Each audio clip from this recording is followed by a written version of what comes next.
தேவோன்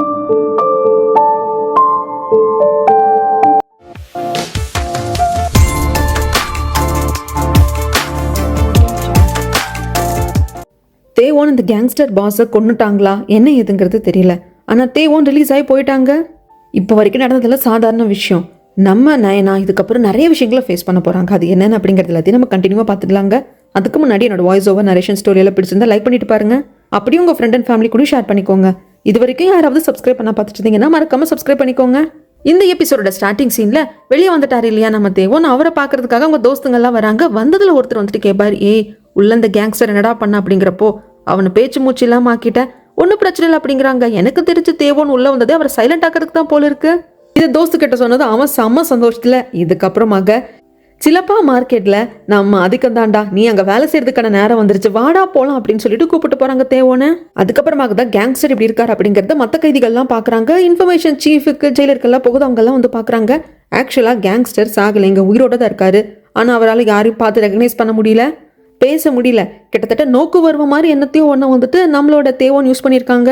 ஆனால் இவங்க நினைச்சுக்கிறாங்க, நான் நேற்று சீஃப் போட்டு கண்டமேனிக்கு அடிச்சார் இல்லையா, அதனால தான் இவருக்கு இப்படி ஆயிடுச்சுன்னு சொல்றாங்க. ஏன்டா இப்படி பழி போடுறீங்க, நான் அடிச்சுதான் அடிச்சதுக்காக உடம்பு சரியில்லாம போகலாம், அங்கங்கதான் ரத்தம் கித்த வந்தா கூட ஓகேடா, அதுக்காக இந்த அளவுக்கு பேச்சு மூச்சு இல்லாமையாடா போகும், ஏன்டா அப்படி எல்லாம் மேல பழி போடுறீங்க அப்படிங்கிறாங்க. ஸோ இதுக்கப்புறம் இவரை ஜெயில வச்சுக்கணும் அப்படின்னா ட்ரீட்மெண்ட் எல்லாம் கொடுத்து என்ன ஏதுன்னு பார்க்கணும். அதில் ஒரு பக்கம் போயிட்டு இருக்கேன். ஆனால் வார்டனுக்கு டவுட் வந்துருச்சு. அதனால நம்ம நயனாவை பார்க்கறதுக்கு வராங்க. குக்கிங் லேடி அந்த ஆளுக்கு என்ன ஆச்சு, கேங்ஸ்டருக்கு என்ன எதுன்னு கேட்கறதுக்கு, நீ ஃபர்ஸ்ட் வெளியே போனா நயனா கிட்ட பேசணும்னு சொல்லிட்டு, நயனா இதை பாரு அந்த கேங்ஸ்டர் பேச்சு மூச்சு இல்லாமல் கிடக்குறான், அதுக்கு படி நீ ஏதாவது இருக்கியா அப்படிங்கிறாங்க. என்ன சார் என்ன பார்த்து இந்த கேள்வி கேட்குறீங்க, சீஃப் அடிச்சதுனால இப்படி ஆயிடுச்சு அப்படிங்கிறாங்க. இதை பாரு சீஃப் அடிச்சதுனால அந்த கேங்ஸ்டருக்கு இப்படி ஆகல, அப்படியே ஆயிருந்தா கூட அடிச்ச உடனே ஆயிருக்கும். நேற்று ஈவினிங் வரைக்கும் அவன் நல்லா தான் இருந்தான், அதுக்கப்புறம் தான் இப்படி ஆயிருக்கு. அது மட்டும் இல்லாமல் எனக்கு கால் தான் தேவோன் ரிலீஸ் ஆனா, அவன் வேற செல்ல இருந்தான். இந்த கேங்ஸ்டர் இருக்கிற 3ஆம் நம்பர் செல்லுக்கு அவனை டிரான்ஸ்ஃபர் பண்ணது நீ தானே, இப்போ நீ அவங்ககிட்ட தான் ஹெல்ப் கேட்டு இந்த மாதிரி அடிச்சு போட சொன்னியா, என்ன ஏதுன்னு சொல்ல அப்படிங்கிறதுக்கு, இதை பாருங்க சார் நடந்தது உங்களுக்கு நல்லது தான், இதுக்கப்புறமா உங்களுக்கு எந்த பிரச்சனையும் வராது. இதுக்கப்புறம் நீங்கள் தேவையில்லாமல் இங்கே இருக்கிற அக்கௌண்ட்ஸ் பணம் எடுத்து கேம்பிளிங் விளையாடாதீங்க, அதுக்கப்புறம் நான் என்ன நினச்சா உங்களை காப்பாற்ற முடியாது அப்படின்ட்டு அசால்ட்டாக சொல்லிட்டு நான் என்ன போயிடுவான். தேவோன் ரிலீஸ் ஆனது சில ஃப்ரெண்ட்ஸ் வந்து கூப்பிட்டு வந்திருப்பாங்க இல்லையா, இந்த சிப்லா மார்க்கெட்டில் இதுக்கப்புறமாக நீ வந்து வேலை செய்யலாம் அப்படின்னு சொல்லிட்டு அந்த இடத்துக்கு வரப்போ ஒரு பெரிய பிரச்சனை. அங்கே பயங்கரமாக எல்லாரையும் வந்துட்டு நம்ம தேவோன் வந்து அடிச்சு போடுறாங்க. அந்த சண்டையில் இவங்க கேங் தான் வின்னும் பண்ணுது. தேவோன் தனியாக இருக்கிறப்போ ஃப்ரெண்ட் வந்துட்டு சொல்லுவாங்க, தேவோன் பயங்கரமாக நீ எல்லாத்தையும் பர்ஃபெக்டாக பண்ணிட்ட, இதுக்கப்புறமாக ஹெட் பிஸ்னஸ் மேனை பார்க்க போகிறதுக்கான சமயம் வந்துடுச்சு, உன்னை நான் அவர்கிட்ட அறிமுகப்படுத்தி வைக்க போகிறேங்கிறாங்க. தேவோனும் சரிங்கிறாங்க. அந்த தலைமை வியாபாரி மட்டும் உன்னை பார்த்துட்டு உன்னோட ஸ்கில்லை பார்த்துட்டு அவர் மட்டும் உனக்கு வேலை கொடுத்துட்டாருன்னு வச்சுக்கோ, அவ்வளோதான், லைஃபே செட்டில்டு, டைம் வேஸ்ட் பண்ணக்கூடாது, வாடான்னு கூப்பிட்டு போகிறாங்க. இவர் இப்போ எங்கே கூப்பிட்டு வந்திருக்காங்க அப்படின்னா சொசூருக்கு தான். அங்கே வந்ததுமே வந்துட்டு இங்கே எதுக்கு கூப்பிட்டு வந்த, இங்கெல்லாம் நம்மளால ஒரு டம்ளர் தண்ணி கூட கொடுக்க முடியாது அப்படிங்கிறப்போ இங்கே வந்தது இங்கே ட்ரிங்க்ஸ் குடிக்கிறதுக்கோ இங்கே பொண்ணுங்க ஆடுறத பார்க்கறதுக்கோ கிடையாது, இங்கே தான் வந்துட்டு அந்த பிஸ்னஸ் மேன் இருக்காரு, அவரை தான் பார்க்க வந்திருக்கோம் அப்படிங்கிறப்ப அவர் வருவார். அவர்கிட்ட இந்த ஃப்ரெண்ட் வந்துட்டு சொல்லுவாங்க, இந்த மாதிரி தேவோன் தான் வந்துட்டு சிப்லா மார்க்கெட்டில் இருந்த பிரச்சனையை தீர்த்தது, அந்த ஆட்கள் அடிச்சு போட்டது, அந்த கேங்கை வந்து ஒழிச்சு கட்டினது, அது மட்டும் இல்லாமல் ஜெயில இருந்து அந்த கேங்ஸ்டரையும் வந்துட்டு கொல்லாம அவன் பேச்சு மூச்சு இல்லாமல் போகிற அளவுக்கு பண்ணியிருக்கா, இது எல்லாத்தையும் பண்ணது இவன் தான். இதுக்கப்புறமாக இவனை வந்து நம்ம கூட சேர்த்துக்கலாம் இல்லையா ஐயா அப்படின்னு கேட்குற சமயத்தில் இது எல்லாத்தையும் கேட்டு அப்படியே வந்துட்டு இருப்பாரு பிஸ்னஸ் மேன். சடார்னு நின்னவர் அந்த ஃப்ரெண்டை கூப்பிட்டு, அடுத்ததாக துறைமுகத்தில் நம்மளுக்கான சில லக்கேஜஸ் நம்மளுக்குன்னு வரக்கூடிய பொருட்கள்லாம் வரப்போகுது, அது என்ன ஏதுங்கிறது நீங்கள் தான் பார்த்துக்கணும் அப்படின்னு சொன்னதும் இன்னொருத்தருக்கு, ஐயோ என்னையா இந்த மாதிரி வேலை எப்போ இந்த ஆளுக்கு இவ்வளோ சீக்கிரம் கொடுக்குறீங்க அப்படிங்கிறாங்க. இல்லடா நான் உன்ன நம்புறேன் அப்படின்னு சொல்லிட்டு பிஸ்னஸ் மேன் சொல்லிட்டு வந்துருவாங்க. ஃப்ரெண்டுக்கு ரொம்ப சந்தோஷம், நன்றி நன்றின்னு கீழே விழுந்து கும்பிட்டுட்டு, பாத்தியா தேவோன் உன்னோட வருத்தம் வந்து நம்ம ஐயாக்கு தெரிஞ்சிருக்கு, அதனால இதுக்கப்புறம் நாம தாண்டா அப்படின்னு சொல்லிட்டு 2 பேரும் ரொம்ப சந்தோஷமா இருக்காங்க. இந்த பக்கம் ஜெயில தான் காட்டுறாங்க. கிச்சன்ல அங்க ஒரு ஹெட் லேடி இருப்பாங்க, அவங்க எப்பவுமே முறன்னு தான் இருப்பாங்க நம்மளோட நயனா கிட்ட. அவங்க இப்ப நைட் டைம்ல நயனாவை கூப்பிட்டு விட்டுருக்காங்க. என்ன மேடம் ஏதுன்னு கேட்கறதுக்கு ஒரு லேடியை கூப்பிட்டு, இந்த மாதிரி இவங்க வெளியே போகணும், இவங்க இடத்துக்கு இன்னொரு லேடி வந்து இதுக்கப்புறம் ஜெயில இருப்பாங்க, அந்த வேலையை நீ தான் பாத்துக்கணும் அப்படிங்கிறப்போ, என்ன சொல்றீங்க நயனா பயப்படுறா. நயனா என்கிட்ட நடிக்காத, நீயும் வாடனும் சேர்த்துட்டு இந்த மாதிரி பல வேலைகளை பார்த்துருக்கீங்கன்னு எனக்கு தெரியும், இவங்களுக்கு ஹெல்ப் பண்ணு, இவங்களுக்கு பதிலாக ஒரு அம்மா வந்து அவங்க இடத்துல இருப்பாங்க, உங்களுக்கு குழந்தைங்கள்லாம் இருக்குது, இவங்க அதை பார்த்துக்க போகணும் அப்படிங்கிறப்போ ஆக்சுவலாக இந்த மாதிரி பண்ணுறது தான். ஏன்னா இங்கே இருக்கிற கைதிகளில் எல்லாருமே வந்து நிஜமான குற்றவாளிகளாக கேட்டால் கிடையாது, நாங்கள் குற்றவாளிகளிலே நிரூபிக்க முடியாமல் தண்டனை அனுபவிச்சுட்டு இருக்கோம் வந்து இங்கே நிறைய பேர் இருப்பாங்க. அது மட்டும் இல்லாமல் பெரிய பிரச்சனை இல்லை, இந்த அம்மாவோட இடத்துல இன்னொரு அம்மா தண்டனை அனுபவிக்க போகுது. ஸோ எப்படியோ பதுங்கி யாருக்கும் தெரியாமல் வெளியே கூப்பிட்டு வந்துட்டாங்க. அந்த இடத்துல ஒரு வயசான அம்மா வெயிட் பண்ணிட்டு இருப்பாங்க. இவங்க போனதுக்கு அப்புறமாக அந்த அம்மாவை வந்து ஜெயிலுக்குள்ளே கூப்பிட்டு வரணும். இப்போ ஜெயிலுக்குள்ளே இருக்க வேண்டிய அந்த அம்மா வந்தது, நன்றி சொல்லிட்டு அந்த அம்மா போயிடுச்சு. இந்த வயசான அம்மாவை உள்ளே கூப்பிட்டு வரணும். அப்படி உள்ளே கூப்பிட்டு வர்ற சமயத்தில் அங்கே காவலாளிகள்லாம் வந்துட்டு அதுக்கு இதுக்கு நடந்துகிட்டே இருப்பாங்க. சரி கொஞ்சம் இங்கே வெயிட் பண்ணலாம், அப்புறம் போகலாம் அப்படிங்கிற சமயத்தில் நம்ம நயனா கேட்பாங்க, பாட்டிமா உங்களை பார்த்து நல்லா வயசானவங்க மாதிரி இருக்கு, நீங்கள் எதுக்கு அந்த அம்மாவுக்கு பதிலாக ஜெயிலுக்குள்ளே வரணும் அப்படின்னு கேட்குறப்போ, இதை பாருமா எனக்கு சாவு வரல, அதனால உயிர் வாழ்ந்துட்டு இருக்கேன், எனக்கு கிடைக்கிற வேலை செஞ்சுட்டு எனக்கு சோறு கிடைச்சா போதுமா? ஆனால் இப்போ ஒரு பொண்ணுக்காக நான் உள்ளே போகிறேன் பார்த்தியா, அந்த பொண்ணுக்குன்னு குடும்பம் இருக்குது, புள்ள குட்டிங்கெல்லாம் இருக்குது. அந்த பொண்ணு நல்லா இருக்கட்டும், சரி அதெல்லாம் இருக்கட்டும், நீ பார்க்கறதுக்கு சின்ன பொண்ணாக இருக்க, நீ எப்படி ஜெயிலுக்குள்ள அப்படின்னு கேட்குறப்போ, இல்லை நான் இங்கே வந்து அசிஸ்டன்ட் வார்டனாக இருக்கேன். அப்படியா, உன் பேர் என்ன அப்படின்னு கேட்குறப்போ நயனான்னு சொல்கிறாங்க. அந்த பாட்டிமா வேறு யாரும் இல்லைங்க, அந்த ப்ரெக்னென்ட் லேடி நயனாவோட அம்மாவுக்கு டெலிவரி பார்த்தவங்களும் இவங்க தான். அட என் தங்கமே, நீ இவ்வளோ வளர்ந்துட்டியா அப்படின்னு சொல்கிறாங்க. ஒன்றுமே புரியாமல் நயனா பார்க்குறப்போ அம்மாவுக்கு பிரசவம் பார்த்தவளே நான் தான் அப்படின்னு சொல்கிறப்போ நயனாக்கு அப்படியே ஒரு மாதிரி ஷாக்கிங்காக இருக்குது. அதுக்கப்புறம் காவலாளிகள்லாம் கொஞ்சம் அசந்த நேரமாக பார்த்து இந்த அம்மாவை ஜெயிலுக்குள்ளேயும் கூப்பிட்டு வந்தாச்சு. ஆனால் இன்னும் நிறைய தெரிஞ்சுக்கணும் இந்த அம்மா கிட்ட இருந்து அப்படின்ட்டு நயனாக்கு இருக்குது. அதனால சாப்பாடெல்லாம் ஸ்பெஷலாக கொண்டு போய் இந்த அம்மாவுக்கு கொடுக்குறாங்க. நயனாக்கு அவங்க அம்மாவை பற்றி பல விஷயங்கள் தெரியாது. உன் அம்மா இங்கே கைதியாக இருந்தாங்க, அப்போ ப்ரெக்னெண்ட்டாக இருந்தாங்க, நீ பிறந்ததும் இறந்து போயிட்டாங்க அப்படிங்கிறது மட்டும் தான் சொல்லியிருப்பாங்க. அதாவது எல்லாருக்கிட்ட என்ன போய் சொன்னாங்களோ அதே போய் தானே தவிர்த்து அந்த கத்தி குத்து விழுந்தது அந்த மாதிரி எதுவும் சொல்லியிருக்க மாட்டாங்க. நான் நயனா கேட்டிருந்திருப்பா, எங்கள் அம்மா இங்கே வந்து கைதியாக வந்திருக்காங்க அப்படின்னா அப்போ அவங்க என்ன தண்டனை வந்து அனுபவிச்சுட்டு இருந்தாங்க, அதுக்கு என்ன குற்றம் பண்ணாங்க அப்படின்லாம் கேட்டிருப்பா. அதுக்கு உடனே அதில் எதுவும் சொல்லியிருக்க மாட்டாங்க. அவங்க ஏதோ சின்ன தப்பு பண்ணாங்க அப்படின்ட்டு வந்தாங்க, பட் ப்ரெக்னெண்ட்டாக இருந்தாங்க, ஒன்று பெற்று போட்டு செத்து போயிட்டாங்கம்மா, அவ்வளோதான் அப்படின்னு சொல்லி முடிச்சிருப்பாங்க. எனக்கு ஃபேமிலி மெம்பர்ஸ் யாருமே இல்லை அப்படிங்கிறப்போ அப்பா என்ன ஏதுங்கிறதுல தெரியலமா, நீ பிறந்தது தெரிஞ்சதான் வந்து நான் வாங்கிட்டு போயிருப்பாங்க இல்லையா, உனக்கு ரிலேட்டிவ்ஸ் இருக்கிற மாதிரி தெரியல, அந்த நாங்கள் வளர்த்தோம் அப்படின்ட்டு இவ்வளோதான் கதையை சொல்லியிருப்பாங்க. நான் என்ன கிட்ட நம்ம அம்மாவுக்கு இவங்க தான் டெலிவரி பார்த்துருக்காங்க அப்படின்னா இந்த பாட்டிமா கிட்ட சில விஷயங்கள் கேட்கலாம் அப்படின்னு சொல்லிட்டு, பாட்டிமா எங்கள் அம்மாவுக்கு நீங்கள் டெலிவரி பார்த்தீங்க அப்படின்னா கண்டிப்பாக நீங்கள் அப்போ ஜெயிலுக்குள்ளே இருந்தே நீங்களும் சொல்கிறீங்க, அப்போ கண்டிப்பாக எந்த குற்றத்துக்காக எங்கள் அம்மா வந்தாங்கன்னு உங்களுக்கு தெரியும் இல்லையா அப்படிங்கிறப்போ, என்னது உங்கள் அம்மா ஜெயில் கைதியா? யார் சொன்னது? அதெல்லாம் கிடையாது, உங்கள் அம்மா இங்கே கைதியாலாம் இல்லை. ஆக்சுவலாக ஒரு நாள் நைட்டை நல்லா தூங்கிட்டு இருந்தேன், அப்போ வார்டன் வந்து என்னை எழுப்பி ஒரு பொண்ணுக்கு வந்துட்டு பிரசவம் பார்க்கணும்னு கூப்பிட்டு போனாங்க. அங்கே வந்து பார்த்தா உங்கள் அம்மா தான் வயிற்றுலேருந்து கொஞ்சம் மேலே கத்தி குத்து விழுந்திருந்தது, டெலிவரி பெயின் வேற ஆரம்பிச்சிருந்தது. நான் தான் பிரசவம் பார்த்தேன். பிரசவம் பார்த்து நீ பிறந்ததுமே உங்கள் அம்மா வந்து இறந்து போயிட்டா. பிரசவ வேதனையில் உன் அம்மா சாகலை, பிரசவ சமயத்தில் ஆல்ரெடி கத்தி குத்து விழுந்த இடத்துலேருந்து ரத்தம் வந்து நிறைய போயிட்டே இருந்தது. பிரசவிக்கிறப்போ ப்ரெஷர் கொடுக்கணும் இல்லையா, அந்த சமயத்தில் கத்தி குத்து விழுந்த இடத்துலேருந்து நிறைய பிளட் லாஸ் ஆகி அதனால தான் உங்கள் அம்மா இறந்து போனாங்க. ஜெயிலர் வார்டன் இது எல்லாத்தையும் மறைச்சிட்டு இங்கே மாதிரி இங்கே கைதியாக இருந்த ஒரு பொண்ணு தான் ப்ரெக்னெண்ட்டாக இருந்தால் அவள் தான் அந்த குழந்தை பெற்று போட்டு செத்து போயிட்டா அப்படிங்கிற மாதிரி சொல்லிட்டாங்க. ஏன்னா உண்மையை சொன்னால் பிரச்சனை வந்துடும் இல்லையா, அதுக்காக அப்படி சொன்னாங்க. ஆனால் அப்போ இருந்து இப்போ வரைக்கும் மனசு அடிச்சுக்குதுமா, கர்ப்பவதியாக இருக்கிற பொண்ணு யாருமா கத்தியால் குத்திருப்பாங்க அப்படின்ட்டு பேசுகிறப்போ எனக்கு ரொம்ப கஷ்டமாக இருக்கு. ஏன்னா இது நாள் வரைக்கும் அவன் நினச்சிட்டு இருந்தது வேற, அவளுக்கு சொல்லப்பட்டதுங்கிறது வேற. அந்த அம்மாவை வந்து யாரோ கொல்றதுக்கு துரத்திருக்காங்க அப்படிங்கிறப்போ என்ன ஏதுன்னு ஒன்றும் தெரியாமல் நைட்டெல்லாம் அலறா. ஆனால் மனசு கேட்கறது இல்லை, இதை வார்டன் கிட்ட கேட்டே தீரணும் அப்படின்னு சொல்லிட்டு தூங்கிட்டு இருக்கிற வார்டனை எழுப்பி, ஏன் என்கிட்ட போய் சொன்னீங்க, என் அம்மா இங்கே கைதியாவே இல்லையாமே, கத்தி குத்தோட தான் இங்கே வந்தாங்களாமே, ஏன் என்கிட்ட போய் சொன்னீங்க அப்படின்னு கேட்குறப்போ, என்னமா பேசிட்டு இருக்க, இதெல்லாம் உங்ககிட்ட யார் சொன்னது அப்படிங்கிறப்ப என் அம்மாவுக்கு பிரசவம் பார்த்து அந்த பாட்டி மாதம் அப்படிங்கிறாங்க. நான் அந்த பொம்பளைய போய் அப்படிங்கிறப்போ ப்ளீஸ் உண்மையை சொல்லுங்க, தயவுசெய்து என்கிட்ட உண்மையை சொல்லுங்க அப்படிங்கிறப்போ அவ்வளோதான், வார்டனால இதுக்கு மேலே என்ன மறைக்க முடியும், அவர் எல்லாம் உண்மையை சொல்கிறாரு. அவருக்கும் வந்துட்டு இந்த பாருமா உன் அம்மாவுக்கு கத்தி குத்து விழுந்ததெல்லாம் உண்மைதான், பட் உங்கள் அம்மா யார் என்ன பேர் எனக்கு எதுவுமே வந்துட்டு தெரியாது, யாரும் அம்மாவை துரத்திட்டு வந்தாங்கன்னு கூட எனக்கு தெரியாது, கத்தி குத்தோட வந்து என்னை காப்பாத்துங்க அப்படின்னு சொல்லிட்டு வந்துட்டு விழுந்தாங்க. நான் வந்துட்டு அவங்க பிரசவ வலி வேற எடுத்துருச்சு, கர்ப்பிணி பெண்ணுக்கு கத்தி குத்து வேற விழுந்திருக்கு அப்படின்னு சொல்லிட்டு தூக்கிட்டு வந்தேன். ஆனால் குழந்தை பிறந்தது அவங்க இறந்துட்டாங்க, ஜெயிலர் கிட்ட சொல்லி போலீஸில் கம்ப்ளைண்ட் கொடுக்கலாம் அப்படின்னப்போ அது நம்மளுக்கு பிரச்சனையாக வந்துடும் அப்படின்னு சொன்னாங்க. அதனால தான் கம்ப்ளைண்ட் கொடுக்காம மறைச்சிட்டோம். ஜெயிலில் ஒரு குழந்தை இருக்கு அப்படிங்கிறப்போ 4 பேர் கேள்வி கேட்பாங்க இல்லையா, அதுக்காக தான் இந்த குழந்தை இங்கே வந்து ஒரு கைதி இருந்தாங்க, பெண் கைதி ப்ரெக்னெண்ட்டாக, அவங்க குழந்தை தான் அது, குழந்தை பிறந்து இறந்து போயிட்டாங்க அப்படின்னு சொல்லிட்டு ஒரு கதையை நாங்கள் கட்டிட்டோம். அதை தவிர்த்து வேற எதுவுமே உங்கள் அம்மாவை பற்றி எனக்கு தெரியாதுமா, நீ ரொம்ப சின்ன புள்ள, அம்மா எங்கே என்ன ஏதுன்னு கேட்குறப்போ என்ன பண்ணுறதுன்னு தெரியாமல் எல்லாருக்கிட்டையும் சொன்ன கதையை நானும் உங்ககிட்ட சொல்லி வச்சு, பட் நீ இன்னும் கொஞ்சம் கூட வளர்ந்ததுக்கு அப்புறமாக உங்ககிட்ட எல்லா உண்மையும் சொல்லலான்னு தான் இருந்தேன். ஆனால் பொய் சொன்னதுக்கு என்ன மன்னிச்சிடு அப்படின்னு சொல்லிட்டு இது உங்கள் அம்மா உனக்காக விட்டுட்டு போனது அப்படின்னு சொல்லிட்டு அந்த சுருக்கு போய் எடுத்து கொடுக்குறாங்க. அதுக்குள்ளே ஜேடால் ஆனால் 2 மோதிரம் மட்டும்தாங்க இருக்குது, அந்த ஹேர் பின் இல்லை. அது இவர் வேணுக்கும்னே தான் இப்போ கொடுக்காம இருப்பார், அதுக்கான காரணம் நம்மளுக்கு பின்னாடி தெரியுங்க, ஞாபகம் வச்சுக்கோங்க.